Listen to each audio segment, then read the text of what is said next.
Thanks for choosing this free Anfield Index podcast.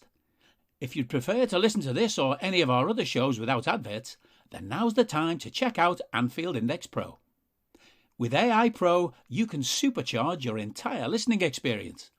You'll not only get all of our podcasts without the ads, but you'll have them far faster with our Quick Publish feature available exclusively for subscribers.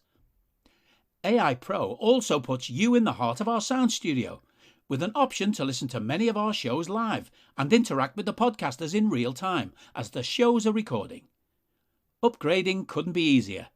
AI Pro is available on all popular podcast platforms, and we have our own apps for Apple and Android. Just head on over to AnfieldIndexPro.com and get started today.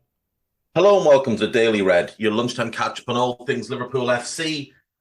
On a Wednesday after Liverpool 2, Rangers 0 in the Champions League at Anfield. A comfortable win for the most part for Liverpool. Rangers are not good and were not good. Any opportunities they did have were largely of Liverpool's own making. The Reds went 1-up on 7 minutes. A gorgeous Trent Alexander-Arnold free kick from the edge of the box, finding the top corner. From there, it was one-way traffic. Liverpool dominant, Rangers putting zero pressure on the ball, allowing Thiago and Henderson acres of space in midfield, not pushing out on the fullbacks, just packing their box and hoping that we'd struggle to break them down. They needed their goalkeeper to be on top form. He made probably 4 very good saves in that first half. Mostly, it must be said, from Darwin. Liverpool should have scored again, but didn't. On 53 should have scored again in the first half, but didn't. In the second half, Liverpool went 2-0 up on 53 minutes. A Mohamed Salah penalty after Luis Diaz had been brought down in the box. Again, it continued to be one-way traffic, but we didn't create as much in the second half. The keeper did make another very, very good save, this time from Diogo Jota. And the game went a little bit flat. They got back into it then on around 60 and started to have a bit of pressure. Jurgen made changes on, I think, between 67 and 70. We regained control. And then he decided on 77 to bring on James Milner and Harvey Elliott. And we just looked really poor for the last 10 minutes or so. And they had 2 good opportunities. One through Rabbi Matondo and one through Antonio Cholak. All in all, you take the win, especially the form that we've been in. And there were promising signs in the performance. But it is a little bit concerning that we didn't score an open play goal. Just a little bit. Not massively, but a little bit. What was promising and what was something I was really happy to see was Klopp moving to 4-2-3-1 away from the 4-3-3. And the system worked really well. And obviously Trent had been given instructions as to where he was to play, as had Henderson. And we saw much more discipline from the 2 of those in particular. Salah had much more freedom to roam in off the right wing. He wasn't trapped out there the way he has been in the 4-3-3. It all just looked a bit more cohesive. They looked more like a team. Again, aided by the fact that they're playing a team that would be mid-table in the Championship and came with the only intention being, let's not get battered here. But all things considered, the 4-2-3-1 was a success. And when Fabinho and Firmino came on for the 10 minutes until he ruined it by putting Milner and Elliott on, it actually made even more sense. The shape looked better. There was more control to it. When he brought on Milner and Elliott, he went back to 4-3-3, and all of a sudden we became easy to play through again. So, maybe just put that one to one side for a couple of weeks, Jurgen. Maybe till after the World Cup. Maybe put the 4-3-3 to one side until after the World Cup. All things considered, I thought pretty much everybody played well last night. Alisson made two big saves. Trent was outstanding. Matip had a really good game. One bad moment when Matundo did him a bit too easy. Virgil looked more like Virgil. Costas had a good game. His crossing could have been a bit better. The captain had a good game. Solid 7 out of 10. Some really good passes. Had a couple of iffy moments defensively. Ryan Kent spun him once and sent him the wrong way another time. Wasn't a great look. But overall, a much better performance. Now, of course, because it's that specific player, BT dedicated the whole post-match to it, and social media would have you believe that this was Lothar Matthäus in the 1990 World Cup semi-final, that this was Roy Keane against Juventus in the Champions League in Turin all those years ago, that this was Steven Gerrard in Cardiff against West Ham or in Istanbul against AC Milan, second half and extra time. It was a 7 out of 10 performance. There was a lot of good and some bad. He wasn't the best of the two central midfielders. Thiago was considerably better, especially off the ball. On the ball, they were about even. Off the ball, Thiago did a lot of the heavy lifting. But it worked as a pair. Thiago was good. Again, 7.5 out of 10. Salah, I thought, was very good.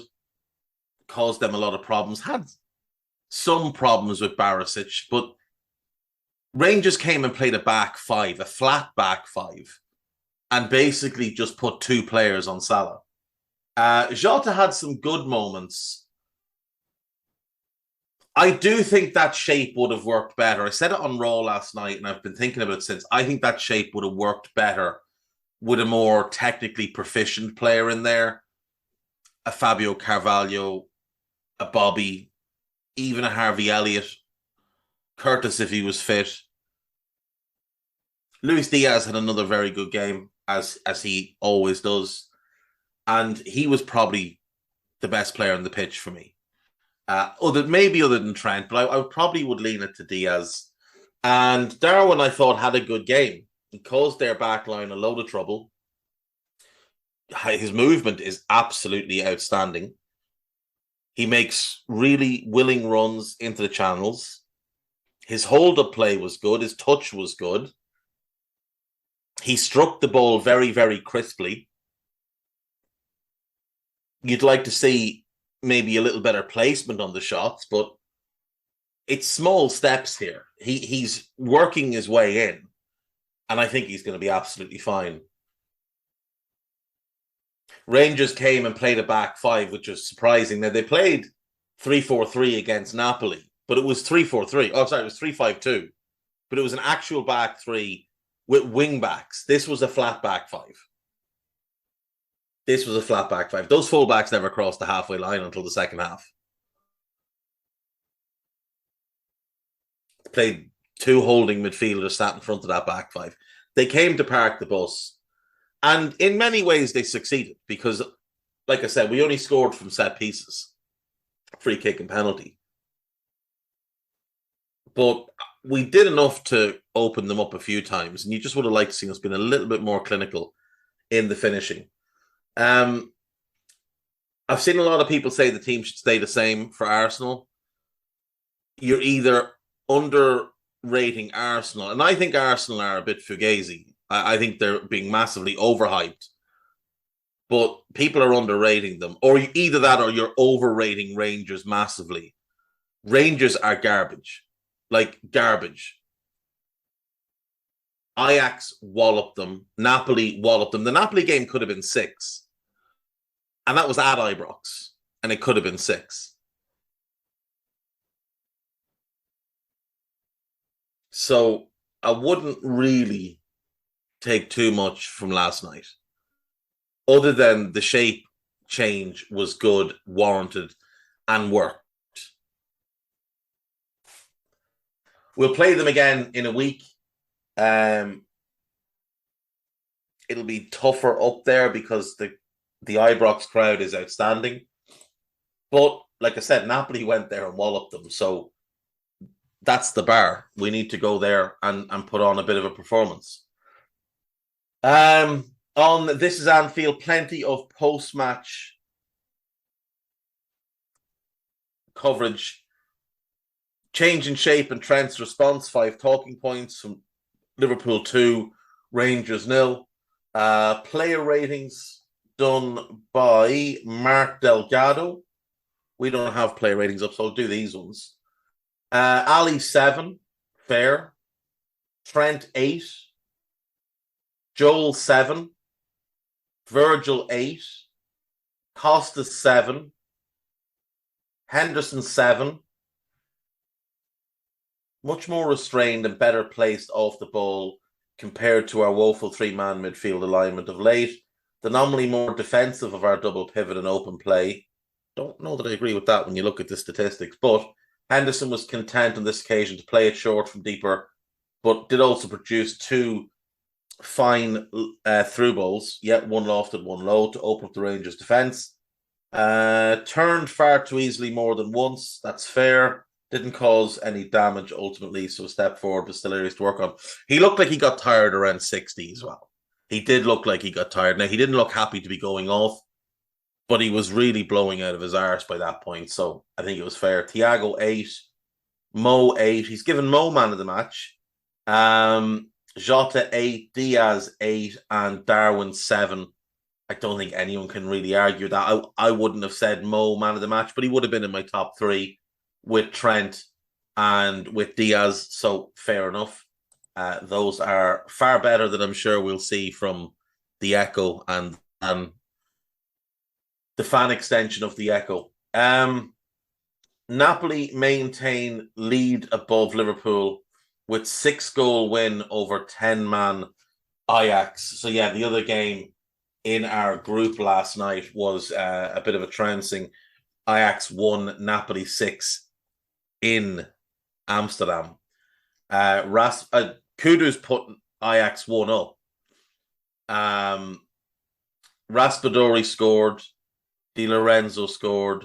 Zielinski scored. Raspadori scored again. Kavica scored. Then Dusan Tadic got sent off, and then Giovanni Simeone scored. 23 shots for Napoli last night. 13 on target, compared to 8 and 2 for Ajax.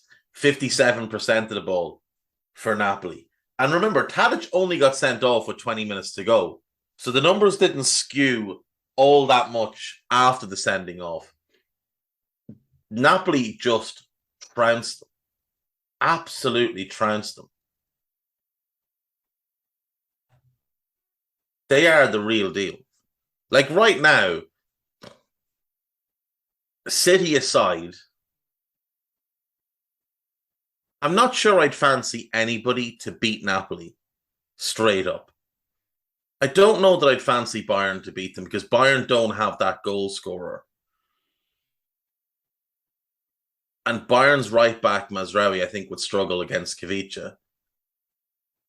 Barca have started the season really well. Again, I don't think I'd fancy them to beat this Napoli team playing like this. And remember, this Napoli team playing like this last night did not have Osimhen up front. So he has to come back into this. And you'd guess Raspadori probably moves out to the right wing and plays from there. Maybe a little bit narrower than what Chucky Lozano's playing. Don't think I'd fancy Real to beat them. Now, if you told Real it was for the European Cup, then Real will just find ways to win because they're like zombies when it comes to that competition. But Napoli are just unbelievable right now. Jordan Henderson on captain's role in giving teammates kick up the backside.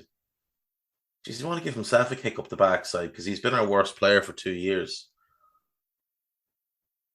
Media praise Trent Alexander-Arnold genius as new system proves success. Molly thinks the media are full of absolute nonsense. On to Liverpool.com. 6 Liverpool moments Reddit spotted versus Rangers. Liverpool have found their Roberto Firmino successor as Jurgen Klopp transfer question answered. Who's this? Oh, Diogo Jota. No. He's not a Firmino replacement, not a successor, not in any way. Liverpool interested in 72 million Bayern Munich transfer as Jurgen Klopp wants next Sadio Mane. Right. This is about Jamal Musiala. He's nothing like Sadio Mane. He's not the next Sadio Mane or anything of that nature. He would also cost an awful lot more than 72 million. And there's zero chance that Bayern would sell. Liverpool just unlocked scary Mohamed Salah evolution as Costa Tsimikas moment shows double fix. Darwin Núñez chat demonstrates unseen Jurgen Klopp attributes as Liverpool get big benefits. Luis Diaz is rapidly developing his own Liverpool trademark, and it helped sink Rangers. 5 things spotted in Liverpool versus Rangers as Thiago quietly superb and Jurgen Klopp finds fix. So plenty to have a look at there. There is a good, the bad, and the ugly piece out on AnfieldIndex.com written by myself. It was written, I should say, before last night's game. It was published this morning, but it was written before last night's game. So just bear that in mind. Podcast-wise, there is an epically long post-match Raw, which includes a chat about Dick Turpin, a little bit of mention of the Carry On films, Sid James and gang. There's a few tangents in there that are well worth a listen. Myself, Trev, and Jim Boardman. And I do think it's one of the better roles we've done in a while. I think it was... I haven't listened back, but doing it at the time, it felt like it was a lot of fun to do. So yeah, go and check that out. And I'll see you tomorrow. Bye-bye. We hope you enjoyed listening to this Anfield Index show. Please be sure to subscribe to our channel so future podcasts find their way to your device automatically. There's nothing quite like fan engagement, and we'd love to know what you think of anything discussed on this show. The best way to get in touch is over on our free Discord community, where both podcasters and listeners debate the hottest LFC topics 24/7. Sign up free now at AnfieldIndex.com/Discord. You won't regret it. You can also follow us on Twitter at Anfield Index and find us on Facebook by searching for Anfield Index. Oh, and before you go, we'd love it if you could leave us a 5-star review on your favourite podcast app. It only takes a couple of seconds, and it means the world to the people who create these free shows.